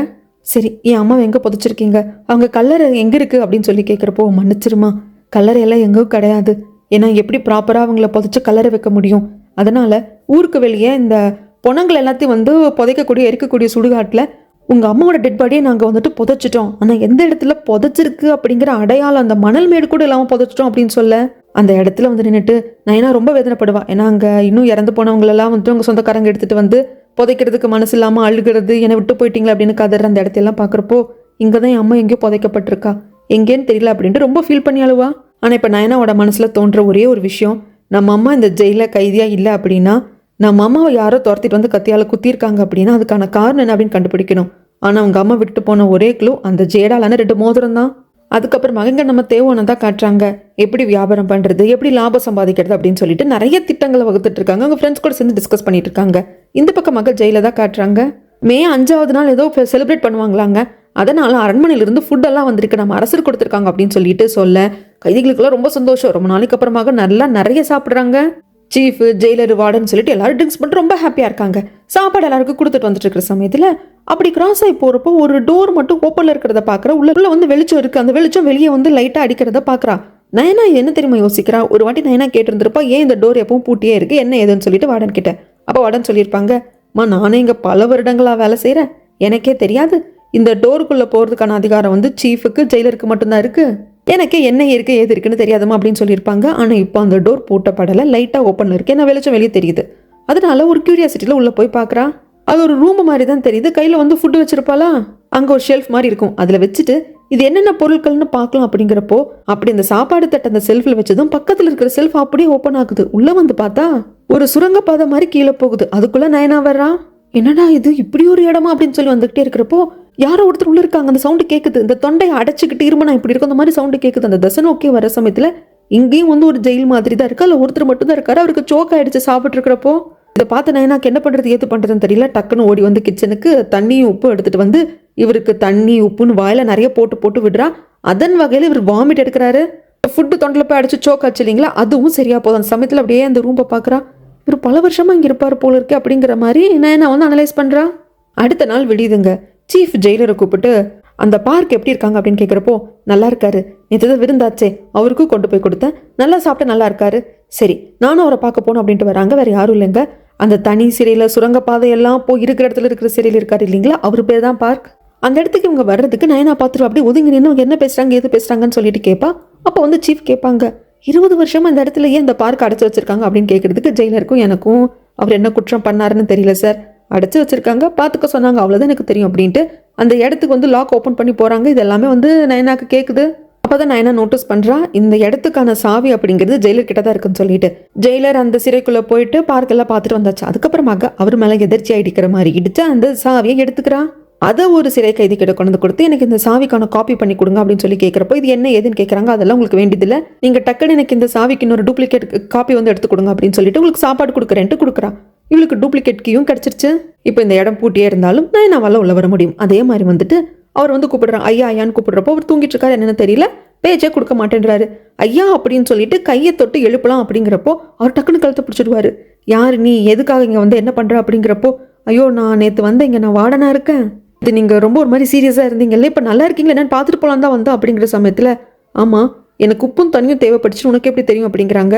இல்லை நேற்று நீங்கள் ஏதோ வந்து முழுங்கவும் முடியாமல் துப்பவும் முடியாமல் அவதிப்பட்டு இருந்தீங்க, ஸோ நீங்கள் வாமிட் எடுத்துட்டா வந்து உங்களுக்கு பெட்டராக ஃபீல் ஆகும்னு எனக்கு தோணுச்சு, அதனால தான் உப்பும் தண்ணியும் கொடுத்தேன். இப்போ நீங்கள் ஓகேவா இருக்கீங்களா அப்படின்னு கேட்குறப்போ நான் நல்லா தான் இருக்கேன், உன்ன மாதிரி பொண்ணு இங்கே இருக்கிறது நல்லது கிடையாது, இதுக்கப்புறமாக நீங்கள் வரவும் வராதுன்னு சொல்லிடுவாங்க. நயனாவும் வந்துடுவா. ஆனால் நயனாக்கு தூக்கவே வரல. அவர் எதுக்கு அங்கே வச்சிருக்காங்க, அது 20 வருஷமா இருக்காருன்னா என்ன எதுன்னு புரியல அப்படிங்கிறப்போ கணக்கு போட்டு பார்க்குறா. 20 வருஷத்துக்கு முன்னாடி இருக்கிற ஃபைல்ஸ் எடுத்து பார்க்கலாம் அப்படின்னு சொல்லிட்டு லைப்ரரிக்கு வந்துட்டு 20 வருடத்துக்கு முன்னாடி எந்த வருஷத்தில் அவர் இந்த சிறையில் அடைக்கப்பட்டார் அப்படிங்கிறதுக்கான அந்த ஃபைலையும் எடுத்து அதில் செக் பண்ணி பார்க்குறப்போ அதில் பார்க்க இவரோட பேரும் இருக்குது. இவர் ஒரு ஸ்பை அப்படிங்கிறது மட்டும் அங்கே மென்ஷன் ஆயிருக்கு. ஆக்சுவலாக ஸ்பை அப்படின்னா என்னன்னே வந்து நயனாக்கு தெரியல. நயனாவை வந்து எதா இருந்தாலும் டீச்சர் கிட்ட தானே கேட்பா. டீச்சர் கிட்ட வந்து கேட்கறதுக்கு ஒரு டக்குன்னு கேட்பாரு, இந்த வார்த்தையை நீ எங்கே கற்றுக்கிட்ட எங்கே படிச்ச அப்படின்னு சொல்லிட்டு. இல்லை ஏதோ ஒரு புக்கில் படித்த ஞாபகம் உங்ககிட்ட கேட்குறாங்கள சொல்லுங்களே ஸ்பைனா என்ன அப்படிங்கிற சமயத்தில் இதை பாருமா, நம்ம நாட்டோட ஸ்பைன்னு ஒருத்தங்க இருந்தாங்க அப்படின்னா நம்ம நாட்டை காப்பாற்றுறதுக்காக நம்ம நாட்டுக்கு பக்கத்தில் இருக்கிற மிங் நாடு மற்ற நாடுகள் கிட்ட இருந்து இன்ஃபர்மேஷன் கலெக்ட் பண்ணுறது, நம்ம நாட்டுக்கு அதை கொண்டு கொடுத்து நம்ம நாட்டை பலப்படுத்துறது, அது மட்டும் இல்லாமல் நமக்கு எதிரி நாடாக யாராவது இருக்காங்கன்னா அங்கே இருக்கிற யாராவது ஒருத்தர் அழிக்கணும் அப்படின்னா கூட இங்கே இருக்கிற ஸ்பையை தான் அனுப்புவாங்க, அதாவது ஸ்பையை அசாசின் மாதிரி அனுப்புவாங்க. அது மட்டும் இல்லாமல் ஒருத்தங்க ஸ்பையாக இருக்காங்க அப்படின்னா அவங்கள பற்றின இன்ஃபர்மேஷன் அப்படிங்கிறது ரொம்ப சீக்ரெட்டாக இருக்கும், நம்மளால் கண்டே பிடிக்க முடியாது. ஈவன் ஒருத்தர் நம்ம கூடவே இருப்பார், அவர் ஸ்பையாகவும் இருக்கலாம், ஆனால் அது நம்மளுக்கு தெரியவே தெரியாது, நமக்குள்ள கூட ஸ்பை அப்படிங்கிறவங்க கலந்துருப்பாங்க அப்படின்னு சொல்லிடுவாங்க. சரி நான் என்ன சொல்லு, உனக்கு யாராவது ஸ்பையே தெரியுமா அப்படிங்கிறப்போ ஐயா எனக்கெல்லாம் தெரியாது நான் சும்மா கேட்டேன் அப்படின்னு சொல்லிடுவான். இந்த பக்கம் தேவோன் சொசுருக்கு வருவாங்க. அங்கே ஒருத்தங்க வந்து லேடி இருப்பாங்க, அவங்கள வந்து உங்களுக்கு நல்லா தெரியும். உள்ளவா தேவோன் ட்ரிங்க்ஸ் குடிக்கிறேன் என்னதுன்னு கேட்குறதுக்கு இல்லை அக்கா நான் அதுக்கெல்லாம் வரல, எனக்கு உங்ககிட்ட ஒரு விஷயம் தெரிஞ்சுக்கணும், இந்த இடத்துக்கு விலை நிர்ணயம் பண்ணுற டீமை சேர்ந்து சீஃப் வருவார் அப்படின்னு கேட்குறப்போ ஆமாம் வருவார், அடிக்கடி வருவார், ஏன் கேட்குறேன், இல்லை நான் அவரை பார்க்கணும் அதனால தான் உங்ககிட்ட கேட்குறேன், அவரை பற்றி டீட்டெயில் சொல்லு அப்படிங்கிற சமயத்தில் அவர் விலை நிர்ணயம் பண்ணுற டீமோட சீஃப் மட்டும் கிடையாது, இங்கே நிறைய கடைகள் இருக்குது இல்லையா, அதில் லைசன்ஸ்டோடு இருக்கிற கடை எல்லாத்தையும் அவர் தான் வந்து பார்த்துக்கிறாரு நிர்வாகம் பண்ணுறாருன்னு சொல்லியிருப்பாங்க. அவரை வந்து ஒரு வாட்டி மார்க்கெட்டில் தேவோன் பார்ப்பாங்க. அப்போ அவர்கிட்ட பேசுகிறப்போ இந்த மாதிரி நான் தான் தேவோன் சொசூரில் இருக்கிற அந்த அக்காவோட பேர் சொல்கிறப்போ நான் சொசூருக்கு போனப்போ அந்த பொண்ணு என்கிட்ட சொல்லிச்சு, என்னப்பா உனக்கு வேணும் எதுன்னு கேட்கறதுக்கு தனியா வாங்க அப்படின்னு சொல்லிட்டு கூப்பிட்டு போய் பேசுறாங்க. நம்ம தேவன் என்ன சொன்னாங்கன்னு தெரியல, இந்த பெரியவர் பலார்னு அரைஞ்சிருவாரு. என்ன தைரியம் இருந்தா ஃப்ராட் வேலை பண்ண சொல்லுவா அப்படிங்கிறப்ப, ஐயா நான் ஃப்ராட் வேலை எல்லாம் பண்ண சொல்லல, 1க்கு 3 மடங்கு லாபம் கிடைக்கும், இதுல யாருக்கு நட்டமும் கிடையாது, யாருக்கு எந்த பிரச்சனையும் கிடையாது அப்படிங்கிறப்போ, இதை பாரு இதுக்கு மேல என்கிட்ட இந்த மாதிரிலாம் பேசிட்டே இருந்தேன்னா போலீஸ்ல கம்ப்ளைண்ட் கொடுத்துடுவேன். சொசூரில் இருக்கிற அந்த பொண்ணு உன்னை பத்தி என்கிட்ட சொன்னா அப்படிங்கிறதுக்காக இந்த ஒரு வாட்டி உன்னை மன்னிக்கிறேன் அப்படின்ட்டு போயிடுவாங்க. தேவோனுக்கு ச்சே, இந்த ஆள்கிட்ட பிளான் வந்து செல்லுபடி ஆகலேன்னு இருக்கு. இந்த பக்கம் ஜெயிலில் அந்த அண்டர் கிரவுண்டில் இருக்கிற ரகசிய சிறையில் இருக்கிற பார்க்குக்கு குடிக்கிறதுக்கு என்னமோ எடுத்துட்டு வந்திருப்பான் நயனா. ஆனால் பயமா இருக்கு, போனா திட்டு வரோ என்னமோ அப்படின்னு சொல்லிட்டு திரும்பி போகலாம் அப்படிங்கிறப்ப இவர் சென்ஸ் பண்ணிட்டாரு. ஏ பொண்ணே எதுக்கு பங்க நிற்கிறேன் இங்கே வா அப்படின்னு சொல்கிறாங்க. வந்ததுமே இந்தாங்க உங்களுக்காக நான் ஒயின் எடுத்துகிட்டு வந்து, ரொம்ப நல்ல ஒயின் அப்படிங்கிறப்போ, நான் இங்கே உன்னை வர வேண்டான்னு சொன்னேன், மறுபடியும் எதுக்கு வந்திருக்க, நீ இப்போ இங்கே வந்தது மட்டும் சீஃபுக்கு தெரிஞ்சதுன்னா உனக்கு எப்பேற்பட்ட பனிஷ்மெண்ட் கொடுப்பாங்க அப்படிங்கிறது உனக்கே நல்லா தெரியும். அப்படி இருக்கிறப்போ வந்தது எதுக்கு, இப்போ எதுக்கு எனக்கு ஒயின் எல்லாம் கொடுக்குற அப்படிங்கிற சமயத்தில், இல்லை நான் இங்கே வந்து ஒரு அசிஸ்டன்ட் வார்டனாக இருக்கேன், எனக்கு போலீஸ் டிபார்ட்மெண்ட்டில் லேடி போலீஸ் ஆகணும் அப்படிங்கிறது என்னோட மிகப்பெரிய எய்மே. நீங்கள் 20 வருஷமாக இங்கே ஜெயிலில் இருக்கீங்க, அந்த வருஷத்தை வச்சு பார்த்தப்போ நீங்கள் ஒரு ஸ்பை அப்படிங்கிறது தெரிஞ்சிச்சு. ஸ்பையாக இருக்கிறவங்களுக்கு என்னென்ன வந்து குவாலிட்டிஸ் எல்லாம் இருக்கும் அப்படின்னு சொல்லிட்டு டீச்சர் சொன்னாங்க இல்லையா, அதெல்லாம் சொல்லியிருப்பாங்க. அது மட்டும் இல்லாமல் அவங்களுக்கு மார்ஷியல் ஆர்ட் நல்லா தெரியுங்கிறது டீச்சர் சொல்லியிருப்பாங்க. அதனால தான் நீங்கள் ஸ்பை உங்களுக்கு மார்ஷியல் ஆர்ட்ஸ் எல்லாம் தெரியும் இல்லையா, எனக்கு சொல்லிக் கொடுங்க அப்படிங்கிறப்போ, வயசானவம்மா அது மட்டும் இல்லாமல் நான் இப்போ இந்த ஜெயில் கம்பிகளுக்கு இந்த பக்கம் இருக்கேன், நான் எப்படி உனக்கு மார்ஷியல் ஆர்ட்ஸ் சொல்லிக் கொடுக்க முடியும் அப்படிங்கிற சமயத்தில், சரி நான் ஸ்பைங்கிறது எப்படி ஃபஸ்ட்டு நீ கண்டுபிடிச்சா அப்படிங்கிற சமயத்தில் எப்படி கண்டுபிடிச்சாங்க இல்லையா, அந்த கேஸ் ஃபைல் எல்லாம் லைப்ரரியில் போய் பார்த்தாங்களே அதெல்லாம் சொல்கிறாங்க. அது மட்டும் இல்லாமல் நீங்கள் 20 வருஷத்துக்கு முன்னாடி இந்த ஜெயிலில் அடைக்கப்பட்டப்போ மொத்தம் 6 பேர், உங்களோட சேர்த்து 6 பேர் இருந்திருக்காங்க. ஆனால் அதில் 5 பேருக்கு மட்டும் தேச துரோகிகள், தேசத்தோட ரகசியங்களை பாதுகாக்க தவறினவங்க அப்படின்னு சொல்லிட்டு அவங்களுக்கு தண்டனை கொடுக்கப்பட்டிருக்கு. அவங்க 5 பேரும் ஸ்பை தான். அப்படி தேச துரோகிகள்னு சொன்னா அந்த 5 ஸ்பையையும் வந்துட்டு கொன்னுட்டாங்க, மரண தண்டனை கொடுத்துட்டாங்க. ஆனா நீங்க மட்டும்தான் சர்வே ஆயிருக்கீங்க, 20 வருஷமா இந்த ஜெயில இருக்கீங்க அப்படின்னு சொல்லி முடிக்கிறப்போ இவருக்கே கொஞ்சம் ஒரு மாதிரி இருக்கு, இந்த பொண்ணு இந்த அளவுக்கு தெரிஞ்சுட்டு வந்திருக்காளே அப்படின்னு சொல்லிட்டு அந்த ஒயினை வாங்கி குடிச்சவரு, சரிம்மா நீ போலீஸ் டிபார்ட்மெண்ட்ல லேடி போலீஸ் ஆயிட்டு என்ன பண்ண போற, எதுக்காக நீ ஆகணும்னு நினைக்கிறேன்னு சொல்லு அப்படிங்கிற சமயத்துல எல்லாத்தையும் சொல்றா. எங்க அம்மா வந்து ஒரு கைதி, நான் அப்போ அவங்க வயிற்றுல இருந்தேன், டெலிவரி ஆன சமயத்தில் என்னை பெற்று போட்டு எங்கள் அம்மா செத்து போயிட்டாங்கன்னு சொன்னாங்க. ஆனால் அது உண்மை கிடையாது, எனக்கு இப்போ தான் உண்மை தெரிய வந்தது. எங்கள் அம்மா கைதி கிடையாது, 2 மாத கர்ப்பிணியாக எங்கள் அம்மா இருந்தப்போ யாரோ துரத்திட்டு வந்திருக்காங்க, எங்கள் அம்மா கொல்ல பார்த்துருக்காங்க, எங்கள் அம்மாவுக்கு கத்தி குத்து விழுந்திருக்கு. அந்த சமயத்தில் தான் இந்த ஜெயில் முன்னாடி அவங்க வந்திருந்திருக்காங்க, வார்டன் பார்த்துருக்காங்க. நான் வந்து பிறந்ததுமே எங்கள் அம்மா வந்து இறந்து போயிட்டாங்க. ஸோ எங்கள் அம்மாவுக்கு கத்தி குத்து விழுந்திருக்குன்னா அப்போ கண்டிப்பாக பின்னாடி ஏதோ ஒன்று இருக்குது, அதை நான் கண்டுபிடிக்கணும்னு நினைக்கிறேன். நான் இந்த ஜெயிலையே அசிஸ்டன்ட் வார்டனாக இருந்துட்டு முடிஞ்ச அளவுக்கு காசு சேர்த்து வச்சுக்கிட்டு என்னால் முடிகிறப்போ இந்த ஜெயிலை விட்டு வெளியே போய் ஒரு வாழ்க்கை அமைச்சிட்டு நல்லா வாழணும்னு நினச்சேன். ஆனால் இப்போ எனக்கு வந்து போலீஸில் வந்து சேரணும், லேடி போலீஸ் ஆகணும். என் அம்மா யார், என் அம்மா பேர் என்னன்னு கூட தெரியல, எங்கள் அம்மாவுக்கு நடந்தது என்னன்னு கண்டுபிடிக்கணும் அப்படின்னு நல்லா சொல்கிற சமயத்தில் இது எல்லாத்தையும் கேட்டவர், இதை பாருமா என்னை பற்றி நான் எந்த வருஷத்து சிறைக்குள்ளே வந்தேன் அப்படிங்கிறத நீ படித்து தெரிஞ்சிருக்கேன் அப்படின்னா அப்போ உனக்கு எழுத படிக்க தெரியும் அப்படி தானேங்கிறாங்க. நம்ம நயனாவும் ஆமான்னு சொல்கிறாங்க. ஒரு பெருமூச்சை விட்டுட்டு பார்க் வந்துட்டு சொல்லுவாங்க, 20 வருஷமாக இந்த ஜெயிலையே கிடக்கிறேன், சாப்பிட்டுட்டு இதே இடத்துல உட்காந்து தான் கிடக்கிறேன், என் லைஃபுக்கு எந்த ஒரு அர்த்தம் இருக்குது அப்படிங்கிறது எனக்கு தெரியவே தெரியாது, இதுக்கப்புறமும் இருக்கா அப்படிங்கிறது எனக்கு தெரியாது. ஆனால் அப்படி இருக்கிறப்போ உன்னை என் ஸ்டூடெண்ட்டாக எடுத்துக்கிட்டு உனக்கு மார்ஷியல் ஆர்ட்ஸ் சொல்லி கொடுக்குறதுல ஒன்றும் தப்பில்லைன்னு எனக்கு தோணுது அப்படிங்கிறப்போ நான் எனக்கு சந்தோஷம், நிஜமாவா ரொம்ப நன்றிங்க ஐயா அப்படிங்கிறப்போ, ஆனால் எனக்கு ஒரு கண்டிஷன் இருக்குது, எனக்கு ஒரு ரெக்வஸ்ட் இருக்குது, அது என்ன ஏதுன்னு நீ எனக்கு விசாரிச்சு சொல்லணும், அப்போதான் சொல்லி கொடுப்பேன் அப்படிங்கிறப்ப நான் என்ன ஓகேன்னு சொல்லிடுறா. அதுக்கப்புறமாக மார்க்கெட்டில் ஒரு ஆளை பார்க்க வரா. எபிசோட் 1ல் பார்த்துருப்போம், ஜெயிலில் இருந்தப்போ எப்படி பிக் பேக்கெட் அடிக்கிறது அப்படின்னு சொல்லிட்டு ஒரு கைதி வந்து சொல்லி கொடுத்துருப்பாங்க இல்லையா நயனாக்கு, சும்மா விளையாட்டுத்தனமா அந்த பர்சன் ரிலீஸ் ஆயிருப்பாங்க. அவரை தான் பார்க்க வர நயனா. இவரோட பேர் வந்துட்டு சோ. இப்போவும் வந்து பிக் பேக்கெட் தொழிலை விடலை, அதை தான் பண்ணிட்டு இருப்பாரு. வந்து நயனா பார்த்துட்டு என்னமோ தெரியலையே, கூடிய சீக்கிரம் நான் ஜெயிலுக்குள்ளே பாப்பா போல இருக்கு அப்படிங்கிறாங்க. நயனா பேசாம யார்கிட்டையும் சொல்லாத, நான் எப்படி சொல்லாமல் இருக்க முடியும், நான் கண்டிப்பாக சொல்வேன், நீ பண்ணது தப்பு தானே, எகெயின் ஜெயிலுக்கு வா, நான் நல்ல விதமாக உனக்கு சோறெல்லாம் கொடுத்து பார்த்துக்கிறேன் அப்படிங்கிறப்போ, நயனா ப்ளீஸ் யார்கிட்டையும் சொல்லாதே அப்படிங்கிறாங்க. நான் சொல்லாமல் இருக்கணும்னு எனக்கு ஒரு ஃபேவர் பண்ணும். நயனா என்கிட்ட காசு இல்லை அப்படிங்கிறப்போ, எனக்கு காசெல்லாம் வேண்டாச்சோ, நான் சொல்கிற ஆட்கள் மட்டும் என்ன பண்ணுறாங்க ஏது பண்ணுறாங்கன்னு விசாரிச்சு சொல்லு. பார்க்குன்னு ஒருத்தர் 20 வருஷத்துக்கு முன்னாடி துரோகி அப்படின்னு சொல்லிட்டு குற்றம் சுமத்தப்பட்டு ஜெயிலில் அடைச்சிருக்காங்க. அவரோட பையன் மருமக, அவங்க 2 பேருக்கு என்ன ஆச்சு ஏதாச்சுன்னு விசாரிச்சு சொல்லு. ஏன்னா கண்டிப்பாக அவங்க ஃபேமிலிக்கு பனிஷ்மெண்ட் கிடைச்சிருக்கும். ஏன்னா பார்க்குக்கு 20 வருடங்களுக்கு முன்னாடி தேச துரோகி அப்படின்னு சொல்லிட்டு குற்றம் சுமத்தப்பட்டு அவருக்கு அது நிரூபிக்கவும் பட்டிருக்கு அப்படின்னா அவர் ஃபேமிலியையும் வந்து தண்டிச்சிருப்பாங்க. அவரோட பையனுக்கு பொண்ணுக்கு என்னாச்சு ஏதாச்சுன்னு சொல்லு, விசாரிச்சு சொல்லு அப்படிங்கிறப்போ, நயனா 20 வருஷத்துக்கு முன்னாடி நடந்ததெல்லாம் கேட்குறதுனால என்ன பண்ண முடியும், முடியுமா இல்லையா அப்படின்னு நயனா இருக்கிறப்போ, இல்லை நான் விசாரிச்சு சொல்கிறேன்னு சொல்கிறாங்க. ஸோ இந்த ஹெல்ப்பை தான் வந்துட்டு நயனா கிட்ட பார்க் கேட்டிருப்பாங்க. அதுக்காக சோக்கிட்ட எல்லாத்தையும் சொல்லிட்டு நயனா ஜெயிலுக்குள்ளே வரா. இந்த பக்கமாக இப்போ சீஃப் வந்து கொஞ்சம் மாசங்கள் தானங்க ஆச்சு, இப்போ அந்த சீஃபை வந்து டிரான்ஸ்ஃபர் பண்ண போகிறாங்களாமா. அது ஒரு ஆஃபீஸருக்கு தெரிஞ்சதும் ஐயா உங்களை மாற்ற போகிறாங்க அது அப்படிங்கிறாங்க. ஆக்சுவலாக இந்த ஜெயிலுக்கு சீஃப் மாறுதலாய் வந்ததே நிறைய பணம் கொடுத்து தான் மாறுதலாய் வந்திருப்பாங்க. என்ன பண்ணுறதுன்னு தெரியல, எப்படியாவது ஏதாவது பண்ணும். வேலை செய்கிற ஆட்களை வேலை விட்டு தூக்குறது, ஆஃபீஸர்ஸை மாற்றுறது, இந்த மாதிரி எல்லா வேலையும் பார்த்துக்கிறது வந்து ஜங்கு தான். ஜங்கோட மனைவி ரூபா 2 பேரும் இந்த வேலையெல்லாம் பார்த்துப்பாங்க. ஆனால் அவங்க கிட்ட டேரக்டாக போய் ஹெல்ப் கேட்க முடியாது. அப்படிங்கிறப்போ அந்த ஆஃபீஸரும் சொல்கிறாங்க, இதை பாருங்க, நீங்கள் அதுக்கு ஒன்றும் கவலைப்படாதீங்க. ஜங்கோட பிரதர்ல, அதாவது ரூபாவோட அண்ணா இருக்காங்க இல்லையா, அந்த அண்ணாவுக்கு ஒரு ஃப்ரெண்ட் இருக்காங்க, அவரை எனக்கு தெரியும். அவங்க மூலியமாக நான் வந்து ஒரு டேட் ஃபிக்ஸ் பண்ணுறேன், சொசூருக்கு கூட்டிகிட்டு போயிட்டு பார்த்து பேசலாம் அப்படிங்கிற சமயத்தில் ஓகேன்னு டேட்டும் ஃபிக்ஸ் ஆகுது. அந்த இடத்துக்கு எல்லாரும் பேசுகிறாங்க. அந்த சமயத்தில் இவர் வந்து லஞ்சம் கொடுக்குறாரு சீஃப் வந்துட்டு, அதுவும் தங்கத்தால் ஆன பண்ணி பொம்மைகளை ஒரு 4 அண்ணா மாதிரி கொடுக்குறாங்க. ஓ, நிறைய வர்த்தான விஷயமா கொடுத்துருக்கீங்க. உங்களை நான் அந்த ஜெயிலை விட்டு வேற எங்கேயும் ட்ரான்ஸ்ஃபர் பண்ணக்கூடாதுங்கிறதுக்காக கொடுத்துருக்கீங்க அப்படிங்கிறப்ப ரொம்ப கம்ஃபர்டபுளாக இருக்கீங்க போல இருக்கு அப்படின்னு சொல்லிட்டு ஜங்கெல்லாம் ஒரு மாதிரி கலாச்சு பேசிகிட்டே இருப்பாங்க.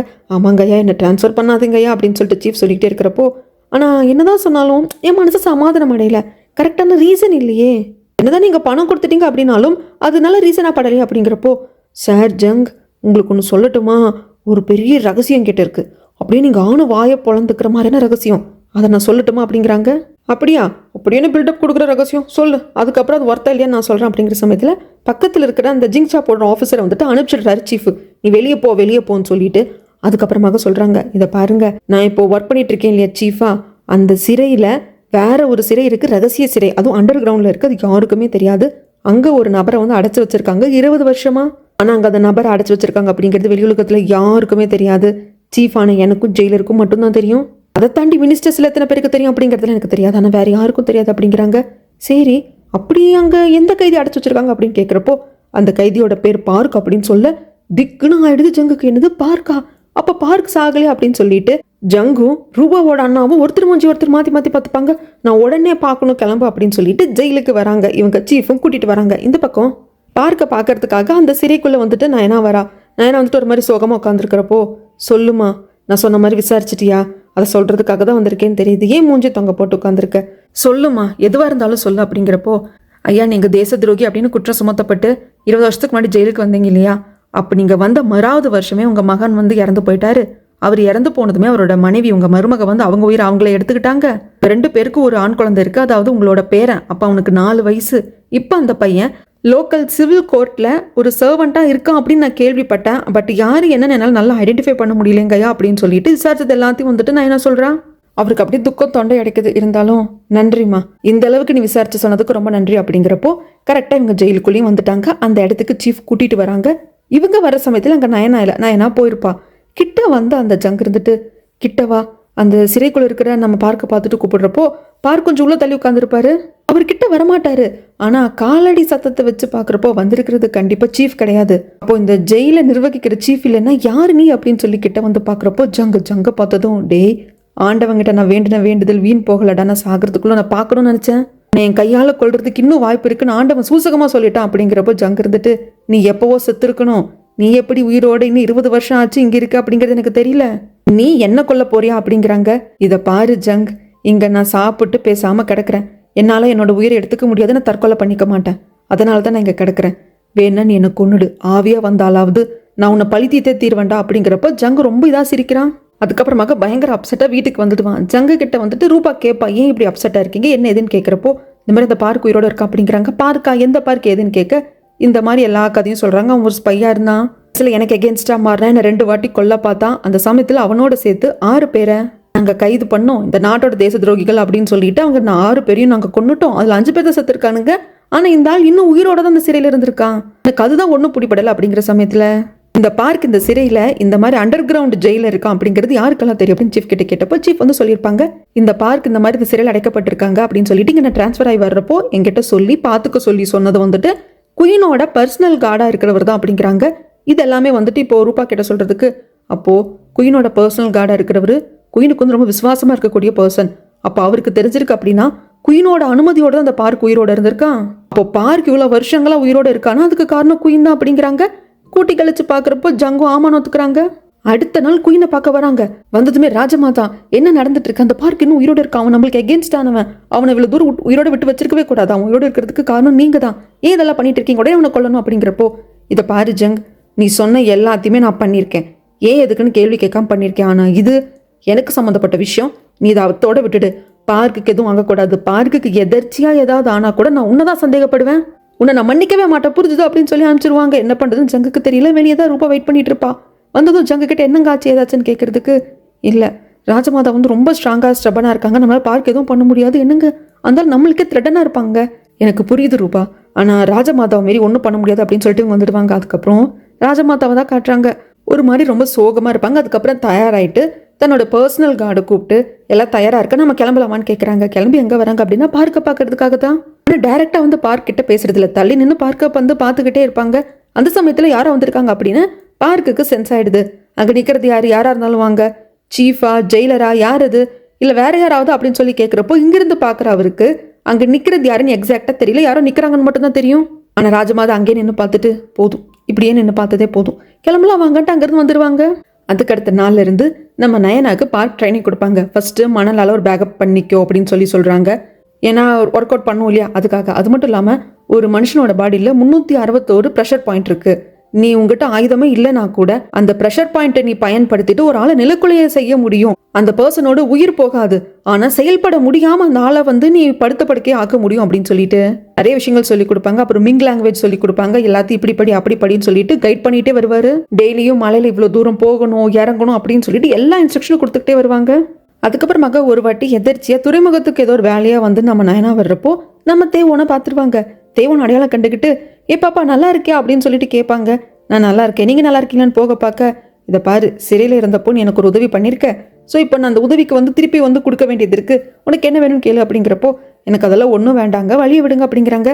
சரி உனக்கு எதுவும் பதில் ஹெல்ப் வேண்டாம் அப்படின்னா நீ எனக்கு இன்னொரு ஹெல்ப் பண்ணுறியா? ஏன்னா நீ ஜெயிலையே பிறந்து வளர்ந்த பொண்ணு, கைதிகளை பற்றி உனக்கு நல்லா தெரியும், ஒரு திருடனை எனக்கு நீ அடையாளம் கட்டி கொடுக்க முடியுமா அப்படிங்கிறப்போ நம்ம நயனாவும் வந்துட்டு சாயை தான் வந்துட்டு அடையாளப்படுத்தி கொடுக்குறாங்க. அதுக்கப்புறம் சாயை கூப்பிட்டு ஒரு வீட்டுக்கு வேணும் வந்து நிற்பாரு தேவோன். என்ன ஏதுன்னு கேட்கறதுக்கு, இவங்க வீட்டில் நிறையா பணம் இருக்குது, அது இந்த இடத்துல இருக்குது, நீ போய் எடுத்துக்கோ, நீ எடுத்துக்கிட்டேன்னா இந்த பணத்தை நீ என்கிட்ட கொடுக்க வேண்டாம், நீயே வச்சுக்கலாம் அப்படின்னு சொல்லிடுறப்போ சாய் இருந்துட்டு தேவோன் வாக்கு மாற மாட்டேல அப்படிங்கிறாங்க, எனக்கு காசு வேண்டாம்ப்பா நீ எடுத்து நீயே வச்சுக்கோன்னு சொல்கிறாங்க. இது யாரோட வீடுன்னா ஒரு ஆஃபீஸர் கிட்ட இந்த மாதிரி 1க்கு 3 பங்கு லாபம் கிடைக்கும், இந்த மாதிரி சில விஷயங்கள் பண்ணணும் அப்படின்னு சொல்லிட்டு சொல்லியிருந்திருப்பாங்க இல்லையா, அதுக்கு கூட ஒரு பலார்னு அரைச்சிட்டு போயிருப்பாரு இல்லையா அவர் வீடு. இப்போ பணம் திருட்டு போனதுனால அடுத்த நாள் இந்த அதிகாரியை தேவோனை வந்து பார்த்து, ஏன்பா 3 மடங்கு லாபம் கிடைக்கக்கூடிய ஒரு விஷயம் சொன்னேன்ல, அதை தயவு செய்து பண்ணுப்பா, எனக்கு இப்போ பணம் தேவைப்படுது, நீ தானிய கிடங்குல வந்துட்டு நீ என்ன வேணாலும் பண்ணிக்கோ, அந்த இடத்துல அரசாங்க அதிகாரிகள் இல்லாமல் நான் பார்த்துக்கிறேன் அப்படின்னு சொல்லிடுவாங்க. நைட் டைம் மற்ற எல்லா ஆட்களையும் கூப்பிட்டு தேவோன் வருவாங்க. அப்போ ஃப்ரெண்டு கேட்பாங்க, டேய் நீ பாட்டுக்கு போற, அங்கே காவலாளிகள் இருப்பாங்க அப்படிங்கிறப்போ எந்த கார்டும் இல்லை வாங்க அப்படின்னு சொல்லிட்டு தானிய கிடங்கு கூப்பிட்டு வராங்க. அங்கே வந்ததும் தேவோன் இன்ஸ்ட்ரக்ஷன் கொடுப்பாங்க, இங்கே இருக்கிற அரிசி எல்லாத்துலேயுமே வந்துட்டு பாதி எடுத்துட்டு பாதி மணலை நிரப்பி வச்சிடணும், இது விடியறதுக்குள்ள நீங்க எல்லாம் பண்ணணும், உங்களுக்கு நான் இவ்வளோ பேமெண்ட் கொடுக்குறேன் அப்படின்னு சொல்லி பேசியும் முடிக்கிறாங்க. அதே மாதிரி பண்ணியும் முடிக்கிறாங்க. இப்படி பாதி அரிசி பாதி மணல் மட்டும் ரம்பி இருக்கிற மூட்டைகளை விற்று அதன் வகையில் வர டாக்ஸ் மக்கள் வாங்கினதுல வந்த பணம் அப்படின்னு சொல்லிட்டு நல்ல லாபம் பார்க்குறாங்க. இதில் தான் இந்த அதிகாரிக்கு நல்ல பணமும் கொடுத்துருப்பாங்க.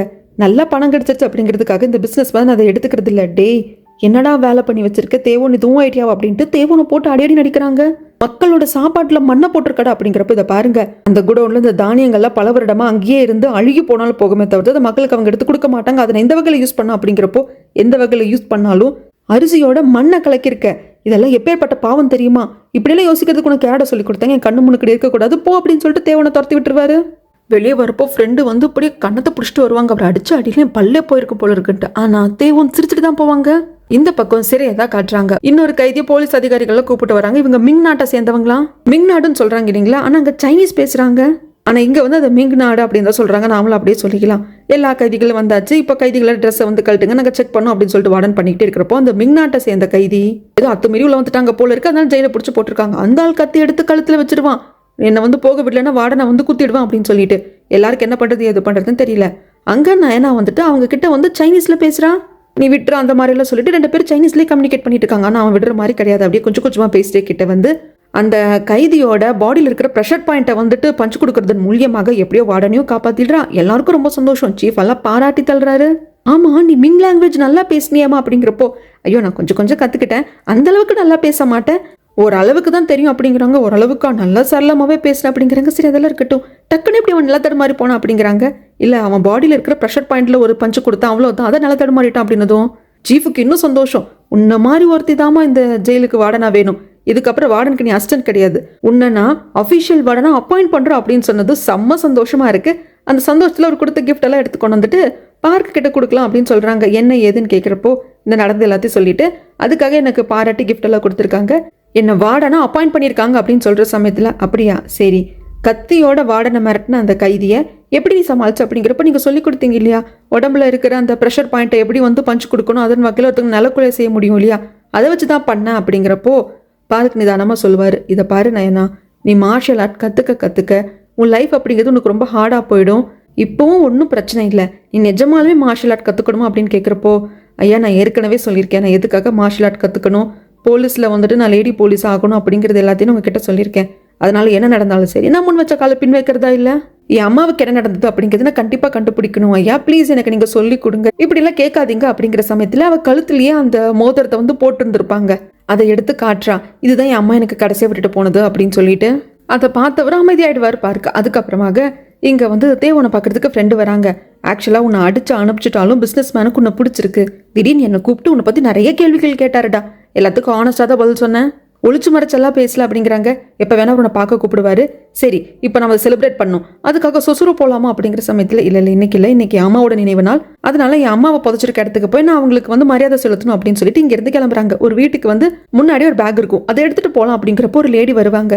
எங்கப்பா கிளம்பிட்ட, உன் அம்மாவோட கல்லறைக்கா அப்படின்னு சொல்லி கேட்குறப்போ தேவோனும் ஆமான்னு சொல்கிறாங்க. இந்தா இதையும் எடுத்துகிட்டு போ, உன் அம்மாவுக்கு பிடிச்ச கொஞ்சம் ஃபுட்டெல்லாம் செஞ்சுருக்கேன் எடுத்துகிட்டு போ, உன் கூட வந்து உன் அம்மாவை நானும் தான் மரியாதை செலுத்தணும்னு நினைக்கிறேன், ஆனால் நான் எப்படி அவன் மூஞ்சியில் முழிப்பேன், உன்னை நல்லபடியாக வளர்க்காம நீ இப்படி தறிக்கிட்டு போய் திரியே, அந்த அளவுக்கு நான் உன்னை விட்டுட்டனே, எப்படி நான் அம்மா மூஞ்சியில் முழிப்பேன் அப்படிங்கிறப்போ ஏன் அப்படி சொல்கிறீங்க, நான் நல்லா தானே இருக்கேன் அப்படிங்கிறப்போ இதை பாருடா, பொறுக்கித்தனை பண்ணிட்டு திருத்தனை பண்ணிட்டு சுற்றிக்கிட்டு இருக்கிறது நல்லா இருக்கிறதுக்கு அர்த்தம் கிடையாது அப்படின்னு இங்கே ஏதோ பேச ஆரம்பிக்கிறப்போ சரிங்க நான் கிளம்புறேன் அப்படின்னு சொல்லிட்டு வந்து அவங்க அம்மாவோட கல்லறை முன்னாடி உட்காந்து அப்படியே ஒரு மாதிரி வேதனைப்பட்டுக்கிட்டு என்ன நடந்தது அப்படின்னு யோசிச்சு பார்க்குறாங்க. இவருக்கு ஒரு 7-8 வயசு இருக்கிற சமயத்தில் நம்ம தேவோனுக்கு அவங்க அம்மாவுக்கு ரொம்ப உடம்பு சரியில்லாமல் போயிருக்கும், முணங்கிட்டே படுத்திருப்பாங்க. அம்மா எந்திரிமா நான் அவனை கண்டிப்பாக டாக்டர் கிட்ட கூட்டிகிட்டு போவேன் இருமா அப்படின்னு சொல்லிட்டு அங்கேருந்து ஓடி வந்து ஒரு வீட்டு கதை தட்டுவாங்க. இந்த வீடு வேறு யாரோடதும் இல்லை, ஜங்கோட வீடு தான். எஸ், ஜங்கோட பையன் தான் தேவோன். அதுக்கும் பின்னாடி ஒரு பெரிய கதையெல்லாம் இருக்குங்க, அது போக போக நம்மளுக்கு தெரியும். ஆனால் வெளியே வர்றது ரூபாவோட அண்ணன் தான். வந்துட்டு என்ன ஏதுன்னு கேட்கறதுக்கு எங்கள் அம்மா உடம்பு சரியில்லாமல் இருக்காங்க, ப்ளீஸ் நான் அவரை பார்க்கணும், வழிவிடுங்க அப்படிங்கிறப்போ அதெல்லாம் முடியாது, ஜங்கையா வீட்டில் இல்லை அப்படின்னு சொல்லிட்டு வெளியே விட்டு கதை சுற்றிடுவாங்க. ஆனால் நைட்டு ஃபுல்லாக அங்கேயே நின்றுட்டு இருந்திருப்பான் நம்ம தேவோன். காலையில் வந்து பார்த்தவருக்கு மனசு கேட்டிருக்காது, ஏன்பா நைட்டு ஃபுல்லாக இங்கேயே நின்னியா, இதை பாரு நான் உன்னை துரத்துறதுக்கான ரீசன், ஆமாம் எனக்கு உன்னை பிடிக்காது, ஆனால் அதுக்காக நான் உன்னை துரத்தல, ரூபாக்கு மட்டும் இது தெரிஞ்சதுன்னா பிரச்சனை வேற மாதிரி போயிடும், அதனால தான்ப்பா, சரிந்தா இந்த காசை வச்சுக்கோ, இதை வச்சு உங்கள் அம்மாவுக்கு மருந்து வாங்கி கொடு அப்படிங்கிறப்போ அந்த காசை எடுத்துட்டு மருந்து வாங்கிட்டு வந்து பார்த்தா அதுக்கு பயனே இல்லாமல் போயிருக்கும், தேவோனோட அம்மா இறந்து போயிருப்பாங்க. இதெல்லாம் நினச்சி பார்த்துட்டு தேவோன் இங்கே ஃபீல் பண்ணிட்டு இருக்க. இங்கே சீனை அப்படியே கட் பண்ணால் சிறைக்குள்ளே தான் காட்டுறாங்க. அந்த 2 ரிங் இருக்கக்கூடியதை வந்துட்டு இவர்கிட்டே கொடுத்துட்டு போயிருப்பா நம்ம நயனா. அதை பார்த்தவருக்கு ஏதோ ஸ்ட்ரைக் ஆகுது. அந்த சமயத்தில் சாப்பாடு கொடுக்கறதுக்காக ஜெயிலர் வருவாங்க. சாப்பாடு கொடுத்துட்டு போகிறப்போ ஆமாம் அரசர் பதவி ஏற்றுக்கிட்ட 8 மாதத்தில் இறந்து போயிட்டார் இல்லையா அப்படிங்கிறாங்க. ஆமாம் எதனால் அரசர் இறந்தார் அப்படின்னு சொல்லிட்டு பார்க்க கேட்கறதுக்கு உடம்பு சரியில்லாமல் இறந்து போயிட்டாங்கன்னு சொன்னாங்க. ஆமாம் இப்போயே நீங்கள் அந்த கேள்வியெல்லாம் கேட்குறீங்க அப்படின்னு ஜெயிலர் கேட்கறதுக்கு இல்லை சும்மா தான் கேட்டேன் அப்படின்னு சொல்லிட்டு ஜெயிலர் போயிடுவாங்க. அதுக்கப்புறம் நயனா வர்ற சமயத்தில் இவர் வந்துட்டு பார்க்க வந்து சொல்லுவாங்க, எனக்கு தெரிஞ்சும் அம்மா அரண்மனையில் மெய்டாக இருந்திருக்கணும், அப்படி இல்லைன்னா கோர்ட் லேடியாக இருந்திருக்கணும், எதை வச்சு சொல்கிறீங்க அப்படின்னு கேட்குற சமயத்தில் இந்த மோதிரத்துக்குள்ளே என்ன எழுதியிருக்குன்னு பாரு அப்படிங்கிறாங்க. லீஹோன்னு எழுதியிருக்கு. லீஹோ அப்படிங்கிறது இறந்து போன அரசரோட பேர். எனக்கு அவரை கொஞ்சம் தெரியும், அடிக்கடி நான் பார்த்துருக்கேன். அது மட்டும் இல்லாமல் க்ரௌன் பிரின்ஸோட பர்த்டேவை செலிப்ரேட் பண்ணிட்டு அந்த சமயத்தில் அங்கே இருக்கிற மெய்டுங்க கோர்ட் லேடிஸ்க்கு எல்லாமே இந்த ரிங்கை அவர் கையிலே கிஃப்டாக கொடுத்ததை நான் பார்த்துருக்கேன். இந்த ரிங்குக்குள்ளே லீஹோன்னு எழுதியிருக்கேன், இறந்து போன அரசரோட பேர், அதுதான் இவர் பேர் பொறிக்கப்பட்டது தான் கொடுத்துருக்காங்க அப்படின்னு சொல்லிட்டு சமயத்தில் இப்போ நீங்கள் என்ன சொல்ல வர்றீங்க, எம்மா பேலஸில் மெய்டாவோ இல்லை கோர்ட் லேடியாவோ இருந்திருப்பாங்கன்னு சொல்ல வரீங்களா அப்படிங்கிறப்போ கன்ஃபார்மாக நல்லா சொல்ல முடியாதுமா, ஏன்னா இந்த ரிங் உங்கள் அம்மா கிட்ட எப்படி வந்ததுங்கிறது எனக்கு தெரியாது. ஆனால் இந்த ரிங் இறந்து போன அரசர் தான் அந்த கோர்ட்டில் வேலை செஞ்ச எல்லா லேடிஸ்க்கும் கொடுத்தாங்க, அது மட்டும் எனக்கு கன்ஃபார்ம். ஒருவேளை உங்கள் அம்மாவோட ஃப்ரெண்டு யாராவது பேலஸ்குள்ளே வேலை செஞ்சுருக்கலாம், அவங்க இதை கூட உங்கள் அம்மாவுக்கு கிஃப்டாக கொடுத்துருந்துருக்கலாம், அதனால் அது எனக்கு தெரியல. ஒருவேளை அம்மா பேலஸ்குள்ளே மெய்டாவோ கோர்ட் லேடியாவோ வேலை செஞ்சாங்க அப்படிங்கிறத நீ கண்டுபிடிக்கணும் அப்படின்னா அந்த டைமில் கோர்ட் லேடியா மெய்டா பேலஸ்குள்ளே வேலை செஞ்சவங்கள யாராவது நீ கண்டுபிடிச்சு அப்படின்னா அவங்க வகையில் உண்மை தெரிய வரலாம் அப்படின்னு சொல்ல உடனே அதை நான் என்ன பண்ண ஆரம்பிக்கிறான்.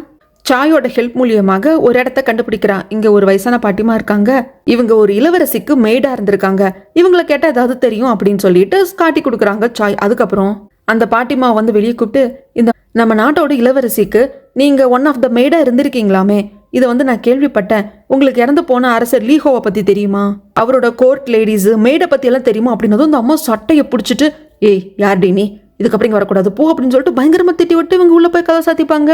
நம்ம நான் என்ன பண்ணேன்னு தெரியல. எகெயின் சாய்கிட்டே வந்துட்டு, இதை பாரு எனக்கு இந்த மாதிரி கண்டுபிடிச்ச சொல்ல அந்த பாட்டி மது சொல்ல மாட்டேங்கிறாங்க. இறந்து போன அரசர் லீஹோ கூட மெய்டா வேலை செஞ்சவங்க கோர்ட் லேடியா இருந்தவங்க யாராவது வந்து நீ பார்த்தீங்கன்னா கண்டுபிடிச்ச சொல்லு அப்படிங்கிறப்போ என்ன நோயின்ட்டே இருக்கு இப்போ எதுக்கு அதை நம்ம கேட்டு தெரிஞ்சுக்கணும், எனக்கு வேற வேலை இல்லையா அப்படிங்கிற சமயத்தில் இது பாரு இதில் கொஞ்சம் பணம் இருக்கு, கண்டுபிடிச்ச சொன்னா நான் இன்னும் கூட பணம் கொடுக்குறேன் அப்படிங்கிறாங்க. பணத்துக்காக கண்டுபிடிக்கிறேன்னு சாய்ஸ் சொல்லிட்டு பட் இருந்தாலும் இது ஏன் இப்போ நான் ஏன்னா விசாரிக்கிறேன், இல்லை என் அம்மாவை பற்றி எனக்கு எதுவும் தெரியாது அதனால தாங்கிறாங்க. சரி உன் அம்மாவுக்கு உங்களுக்கு என்ன சம்மந்தம், கோர்ட் லேடியை மெய்டை கண்டுபிடிக்கிறது மூலியமாக நீ எப்படி கண்டுபிடிப்ப, ப்ளீஸ் கண்டுபிடிச்சு சொல்ல மொத்தலாத்தையும் நான் அப்புறம் சொல்கிறேன் அப்படின்னு சொல்லிட்டு பொறுப்பை கொடுத்துட்டு சந்தோஷமா இருக்கேன். ஏன்னா எப்படியாவது ஒரு தகவல் கிடைக்கும், நம்ம அம்மா யாரு என்ன அப்படிங்கிற மாதிரி கண்டிப்பாக நம்ம கண்டுபிடிச்சிடும் அப்படின்னு ரொம்ப சந்தோஷத்தில் இருக்கிற எல்லா வேலைகளையும் செய்கிறா. பார்க் கிட்ட போயிட்டு மார்ஷல் ஆர்ட் ட்ரைனிங்கும் எடுத்துக்கிறா, வால் பயிற்சியெல்லாம் கொடுக்குறாரு.